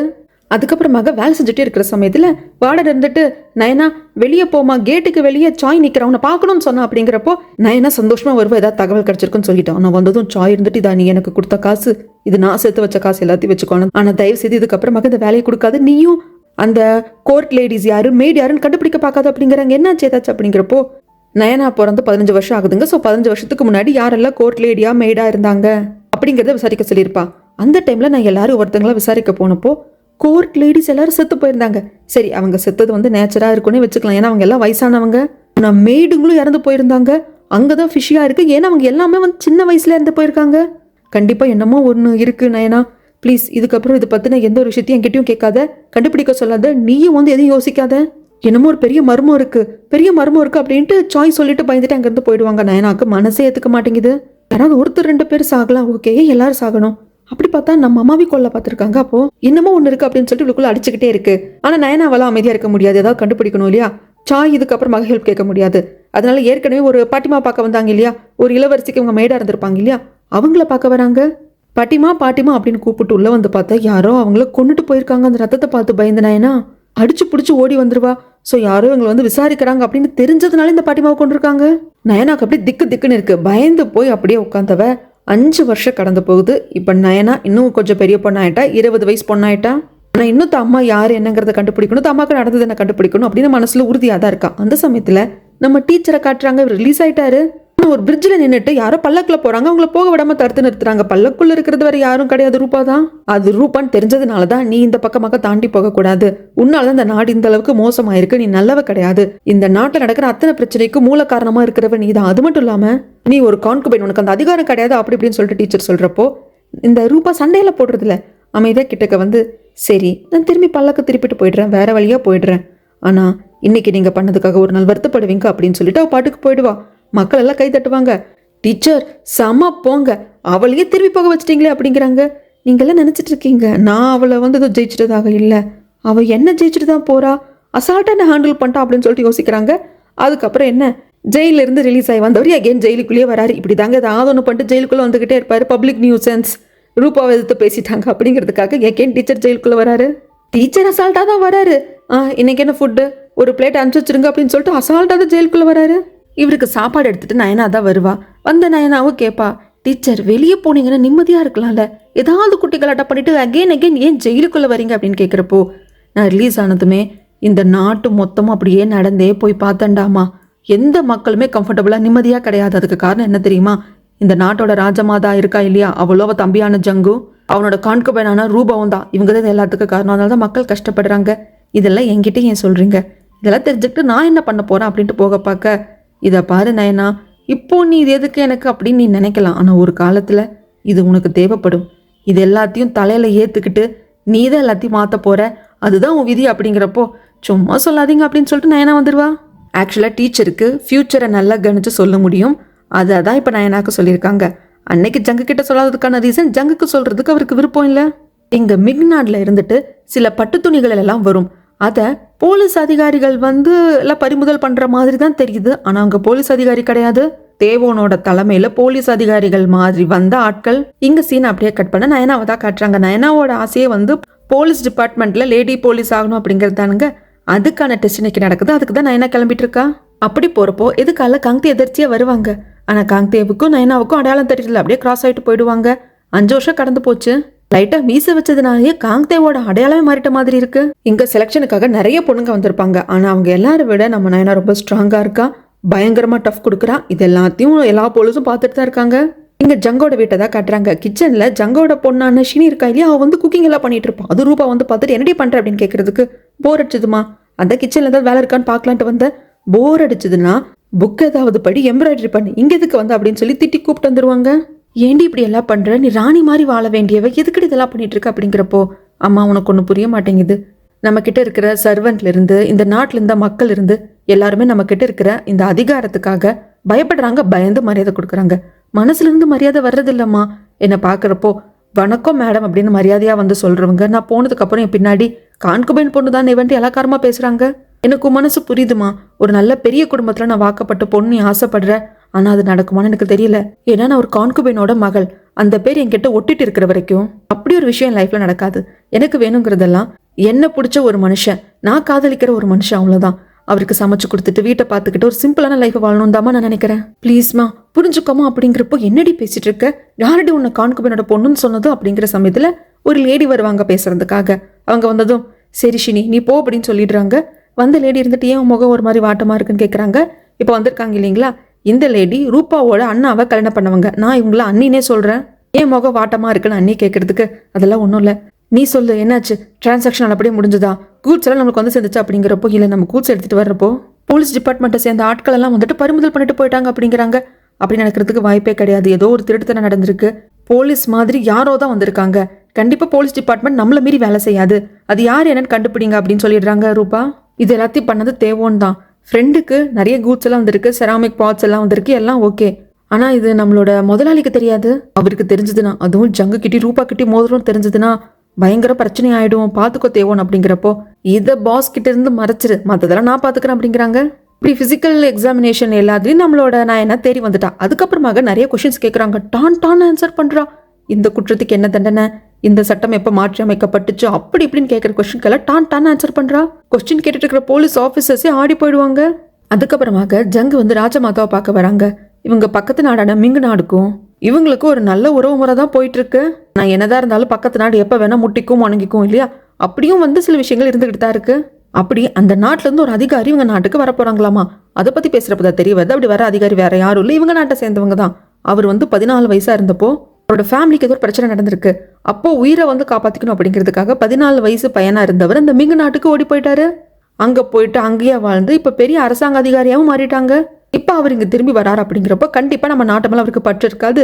ஏன்னா அவர் குடும்பத்தையும் இந்த நாட்டுல இழந்துட்டு, அதாவது இதுதான் அவரோட சொந்த நாடு, இந்த நாட்டிலேயே அவர் குடும்பத்தை இழந்துட்டு 14 வயசுல யாரும் இல்லாத அனாதையா தான் வந்துட்டு அந்த நாட்டுக்கு ஓடி போயிருக்காரு, அங்க வாழ்ந்திருக்காரு. அப்படிங்கிறப்போ அவர் நம்மளுக்கு சாதகம் எதுவும் பண்ண மாட்டாரு. அவர் இங்க இருக்கிற வரைக்கும் நீ கொஞ்சம் டிப்ளமேட்டிக்கா ஹேண்டில் பண்ணிக்கோ ஜங் அப்படின்னு சொல்லிட்டு சரி ராஜா மாதா நான் பாத்துக்கிறேன்னு சொல்லிட்டு ஜங்கு சொல்லிடுவாங்க. அதுக்கப்புறமாக தேவோன் அந்த பொருட்கள் எல்லாத்தையும் அடுக்கி வச்சுக்கிட்டே இருக்கிறப்போ இங்க வேலை செய்வர் கேட்பாரு, தேவோன் இதெல்லாம் எங்கிருந்து வாங்கிட்டு வந்தா, எவ்வளவு கொடுத்து அப்படின்னு கேட்கிறப்போ தேவோன் ஏதோ சொல்லி சமாளிச்சிடுறாங்க. இப்போ தேவோன் கொண்டு வந்திருக்க பொருள் அப்படிங்கிறது இவங்க மிங் நாட்டுல இருந்து கொண்டு வந்தது. யாரு, ஜங்கோட ஒய்ஃப் வந்துட்டு அங்கிருந்து எடுத்துட்டு வந்தது. அதை இவங்க கொள்ளையடிச்சிட்டு வந்துட்டாங்க. இந்த பொருட்கள் எல்லாத்தையும் சந்தையில் விற்கிறப்போ கண்டிப்பாக பிடிபட்டுடுவோம் அப்படிங்கிற பயம் ஒரு பர்சனுக்கு வருது. அந்த சேல்ஸ் பர்சன் வந்து என்ன ஏதுன்னு கேட்கறதுக்கு, கவலைப்படாத சேல்ஸ் பண்ண, மற்றதை நான் பார்த்துக்கிறேன்னு தேவோன்னு சொல்லிடுறாங்க. இந்த பக்கம் எல்லா எக்ஸாமும் முடிஞ்சிடுச்சு, ரிசல்ட் வரப்போகுது. ஆர்வமாக நம்மளோட நயனா காத்துட்டு இருப்பாங்க. ஆனால் நயனாவோட பேர் அதில் இல்லை. இது நயனாவால் ஏற்றுக்கவே முடியல. எல்லாருமே நம்மளை பாராட்டினாங்களே, நம்ம பேர் இல்லை அப்படின்னு சொல்லிட்டு ஒரு போலீஸ் ஆஃபீஸர் கிட்ட கேட்கறதுக்கு, நயனா நீ ஓவர் குவாலிஃபைடுமா, அது சாதாரண கான்ஸ்டபிளுக்கான எக்ஸாம் தான், நீ வந்து அதுக்கு மேலே அதிகாரி ஆக வேண்டியவா அப்படி இப்படின்னு சொல்லி சமாளிச்சிடுறாங்க. ஆனால் நயனாக்கு மனசே கேட்கறது இல்லை. தலையை தொங்க போட்டு தான் ஜெயிலுக்குள்ளே வருவா. சீஃப் இருந்துட்டு என்னம்மா செலக்ட் ஆகலையா, நான் தான் சொன்னேன்ல அதெல்லாம் ஓவர் கனவு, அதெல்லாத்தையும் தூக்கி மூட்டை கட்டி வச்சுட்டு ஜெயில இருக்கிற வேலையை பாருன்னு சொல்லிடுவாங்க. ஆனால் வார்டன் வந்து சப்போர்ட்டிவாக தான் இருப்பாங்க. நீ நல்லா தான் பண்ணியிருப்ப, கவலைப்படாத, அடுத்த வாட்டி பார்த்துக்கலாம் அப்படின்னு சொல்லிடுவாங்க. அதுக்கப்புறம் பார்க்கு கிட்ட நடந்த எல்லாத்தையும் சொல்றதுக்காக நயனா வருவாங்க. நான் ஓவர் குவாலிஃபைடா, நான் ரொம்ப குட்டாக இருக்கேனா, அதெல்லாம் என்னை செலக்ட் பண்ணலன்னு சொல்லிட்டாங்க அப்படின்னதும் பார்க்கும் இருந்துட்டு, ஆமாம் போலீஸ் டிபார்ட்மெண்ட்டில் சேர்றதுக்கு நீ ஓவர் குவாலிஃபைட் தான், ரொம்ப குட் தான், ஆனால் நீ ஸ்பை ஆகிறதுக்கு தகுதியானவ, அதனால ஒன்று போலீஸில் எடுத்துக்கல போல இருக்கு. பேசாமல் இருங்க சார், நீங்கள் எவ்வளோ ட்ரைனிங் கொடுத்தீங்க, அதெல்லாம் வேஸ்ட் ஆகிடுச்சு, எனக்கு ரொம்ப வருத்தமாக இருக்குது. சரிம்மா, நீ ஏன் வந்து போலீஸ் டிபார்ட்மெண்ட்டில் சேரணும்னு நினைக்கிறேன், உங்கள் அம்மாவுக்கு என்ன ஏதுன்னு கண்டுபிடிக்கணும் அப்படிங்கிறதுக்காக தானே. அதுக்கு நான் என்ன ஏதுன்னு ஏதாவது வழி சொல்கிறேன், நீ இந்த போலீஸ் டிபார்ட்மெண்ட்டில் போய் ஜாயின் பண்ணுற அப்படிங்கிற அந்த விஷயத்தை விட்டுட்டு வேறு ஏதாவது வேலை இருந்தால் பாருன்னு சொல்லிட. இந்த பக்கம் அந்த மிங் நாட்டை சேர்ந்த அதிகாரி வருவாங்க இல்லைங்களா, இந்த நாட்டுக்குள்ளெல்லாம் வரமாட்டாரு, பார்டரில் ஒரு இடத்துல தங்கியிருப்பார். அவரை பார்க்கறதுக்காக ஜங்கு வருவாங்க. வந்ததும் ஜங்கு இருந்துட்டு ரொம்ப பாசமாக பேசுகிற மாதிரி, நம்ம நாட்டுக்கு வந்திருக்கீங்க அப்படிங்கிறப்போ, இதை பாருங்க என்னோட நாடு வந்து மிங் நாடு தான், அங்கிருந்து என்ன சில விஷயங்கள் விசாரிக்கிறதுக்காக அனுப்பிச்சிருக்காங்க, அந்த நாட்டோட பிரதிநிதியாக தான் நான் வந்திருக்கேன், அந்த நாட்டோட அதிகாரியாக தான் வந்திருக்கேன், எனக்கும் ஜேஷன் நாட்டுக்கும் எந்த ஒரு சம்மந்தம் இல்லை அப்படின்ட்டு ஆரம்பத்தில் வந்து அதை கட் பண்ணி விட்டுருவாரு. மூஞ்சி லட்சம் மாதிரி தான் இருக்கு ஜங்குக்கு. பட் இருந்தாலும் இருக்கட்டும், அதெல்லாம் ஒன்றும் பிரச்சனை இல்லை. சரி, நீங்க வந்ததுக்கான முக்கிய நோக்கம் என்ன அப்படிங்கிறப்போ, மிங் நாட்டை சேர்ந்த அரசருக்கு ஒரு சந்தேகம் இருக்கு. ஜேஷன் நாட்டில் இருக்கிற அரசர் அவர் அரசரா பதவி ஏத்துக்கிட்டு 8 மாசத்துல இறந்து போயிருப்பாரு. அதுக்கு பின்னாடி ஏதோ ஒரு காரணம் இருக்கு, மர்மம் இருக்கு அப்படின்னு சொல்லிட்டு இந்த மிங் நாட்டை சேர்ந்த அரசர் நினைக்கிறாராம். அதனாலதான் விசாரணைக்கு அனுப்பிச்சிருக்காங்க. அப்படிங்கிறப்போ என்ன சொல்றீங்க, அரசர் இறந்து போயிட்டாருன்னா உடம்பு சரியில்லாம இறந்து போயிட்டார் அவ்வளவுதான் அப்படிங்கிறதுக்கு, இல்ல ஜங், அரசர் உடம்பு சரியில்லாம இறந்து போகல, அவருக்கு யாரோ பாய்சன் வச்சிருப்பாங்க அப்படிங்கிற மாதிரி எங்களுக்கு சந்தேகம் இருக்கு. சந்தேகம் மட்டும் இல்லை, எங்ககிட்ட ஆதாரம் இருக்கு. அது என்ன ஏதுன்னு நான் விசாரிக்கிறதுக்காக தான் வந்திருக்கேன் அப்படின்னதும் ஜங் இதை அப்படியே வந்து ராஜமாதா கிட்ட சொல்றாங்க. ராஜமாதாக்கு என்ன சொல்ற, இறந்து போன அரசருக்கு பாய்சன் யாரை வச்சிருக்காங்க, அதனாலதான் இறந்து போயிருக்காரு அப்படிங்கிற எவிடன்ஸ் அவர்கிட்ட இருக்கா? இது என்ன எதுன்னு புரியலையே, அது என்ன எதுன்னு விசாரிக்கணும். அது மட்டும் இல்லாம என் பையன் இப்போ அரசனா இருக்கான், இவ்வளோ வருடங்களுக்கு அப்புறமாக அவங்க ஏன் பாஸ்ட்டை கொண்டு வரணும்? இதை பாரு ஜங், அதுக்கு நம்ம விடக்கூடாது, என்ன ஏதுன்னு பாரு, அவங்க பாஸ்ட்டை பத்தி கிளறவே கூடாது அப்படிங்கிறாங்க. இதுக்கு ஜங் இங்க ஓகேன்னு சொல்ல இந்த பக்கம் ரூபாவை தான் காட்டுறாங்க. அவ தான் கணக்கு எழுதிட்டு இருப்பா.